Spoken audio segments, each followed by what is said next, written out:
Kitab 2 Raja-Raja.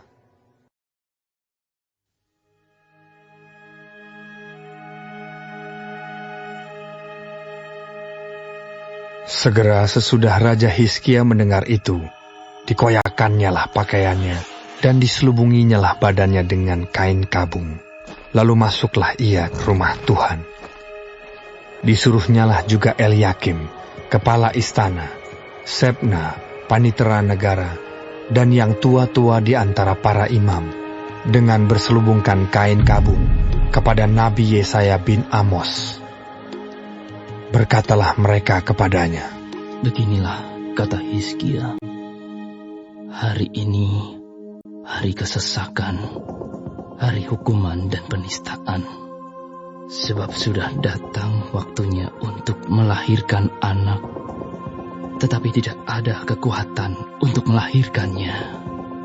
Mungkin Tuhan Allahmu sudah mendengar segala perkataan juru minuman agung yang telah diutus oleh Raja Asyur tuannya untuk mencela Allah yang hidup. Sehingga Tuhan Allahmu mau memberi hukuman karena perkataan-perkataan yang telah didengarnya. Maka baiklah engkau menaikkan doa untuk sisa yang masih tinggal ini." Ketika pegawai-pegawai Raja Hizkia sampai kepada Yesaya, berkatalah Yesaya kepada mereka, "Beginilah kamu katakan kepada tuanmu.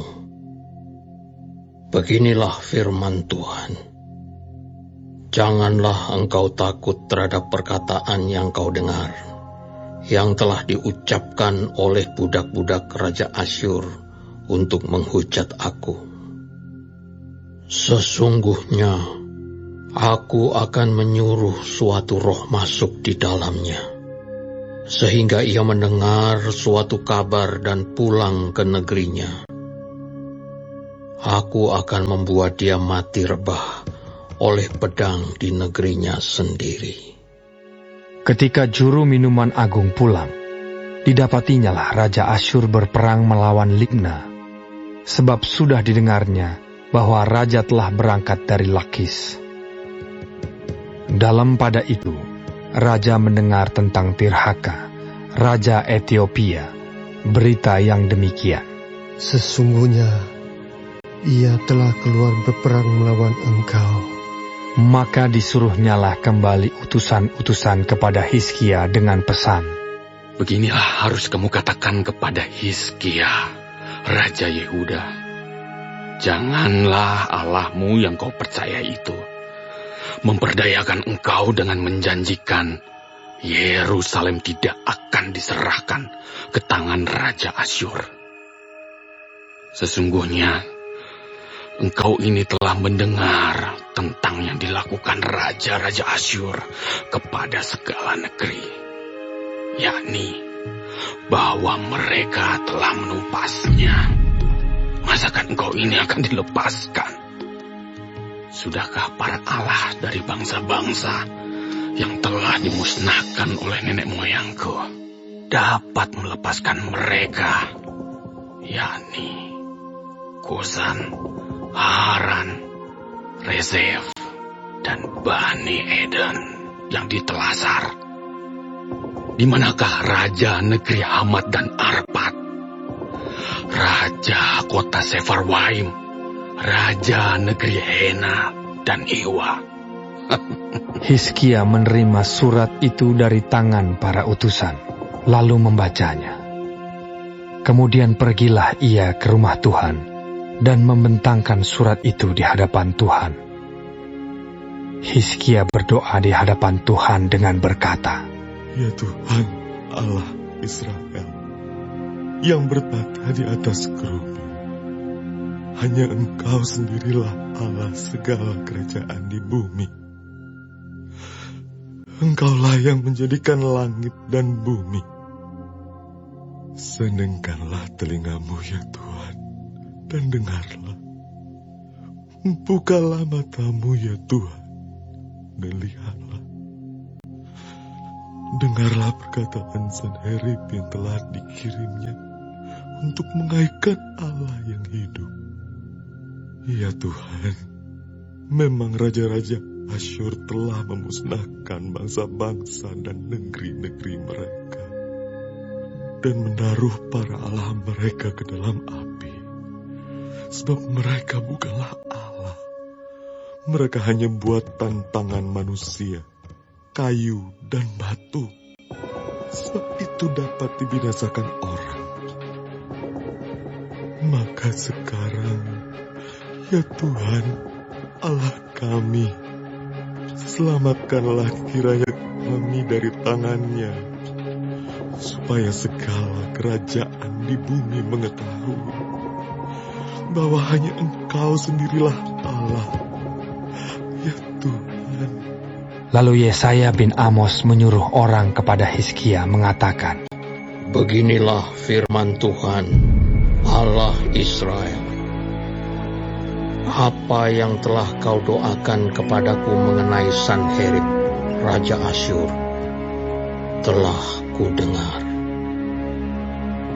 Inilah firman yang telah diucapkan Tuhan mengenai dia. Anak Dara, yaitu Putri Sion, telah menghina engkau, telah mengolok-olokkan engkau. Dan Putri Yerusalem telah geleng-geleng kepala di belakangmu. Siapakah yang engkau cela dan engkau hujat? Terhadap siapakah engkau menyaringkan suaramu dan memandang dengan sombong? Terhadap Yang Maha Kudus, Allah Israel. Dengan perantaraan utusan-utusanmu, engkau telah mencela Tuhan, dan engkau telah berkata, dengan banyaknya keretaku aku naik ke tempat-tempat tinggi di pegunungan, ke tempat yang paling jauh di gunung Libanon.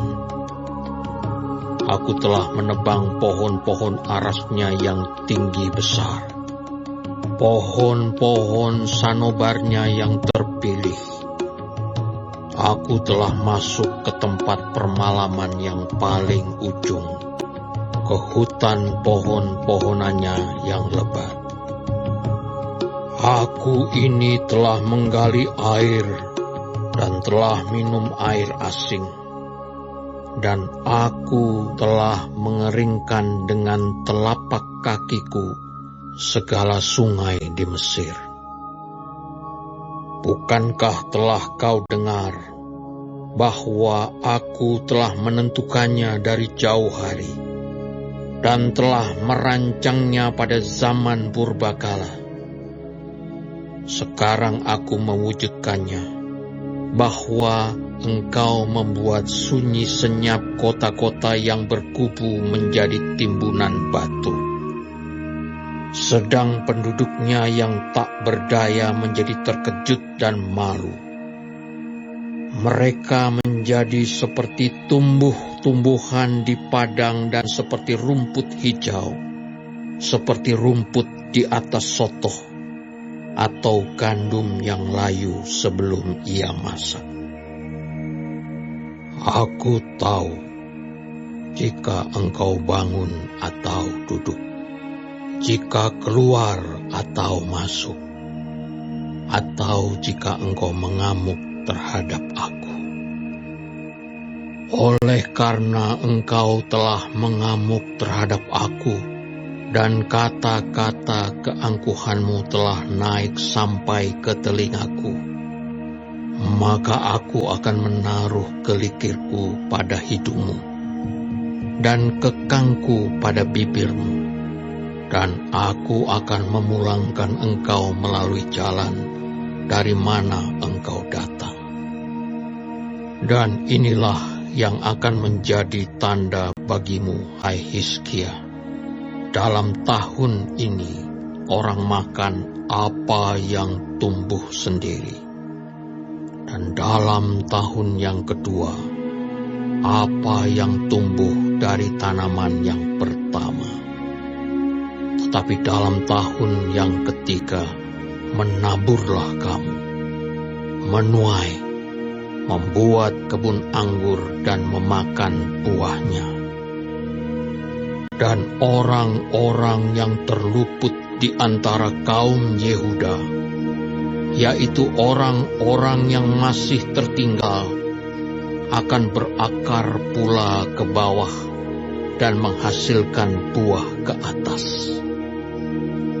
Sebab dari Yerusalem akan keluar orang-orang yang tertinggal, dan dari Gunung Sion orang-orang yang terluput. Kiat cemburu Tuhan semesta alam akan melakukan hal ini. Sebab itu beginilah firman Tuhan mengenai Raja Asyur. Ia tidak akan masuk ke kota ini dan tidak akan menembakkan panah ke sana. Juga ia tidak akan mendatanginya dengan perisai dan tidak akan menimbun tanah menjadi tembok untuk mengepungnya. Melalui jalan dari mana ia datang, ia akan pulang. Tetapi ke kota ini ia tidak akan masuk. Demikianlah firman Tuhan. Dan aku akan memagari kota ini untuk menyelamatkannya, oleh karena aku dan oleh karena Daud hambaku. Maka pada malam itu, keluarlah malaikat Tuhan, lalu dibunuhnyalah 185.000 orang di dalam perkemahan Asyur. Keesokan harinya pagi-pagi, tampaklah semuanya bangkai orang-orang mati belaka. Sebab itu berangkatlah Sanherib Raja Asyur dan pulang, lalu tinggallah ia di Niniwe. Pada suatu kali ketika ia sujud menyembah di dalam kuil Nisroh, Allahnya, maka Adramelech dan Sarezer anak-anaknya membunuh dia dengan pedang. Dan mereka meloloskan diri ke tanah Ararat. Kemudian Esarhadon anaknya menjadi raja menggantikan dia.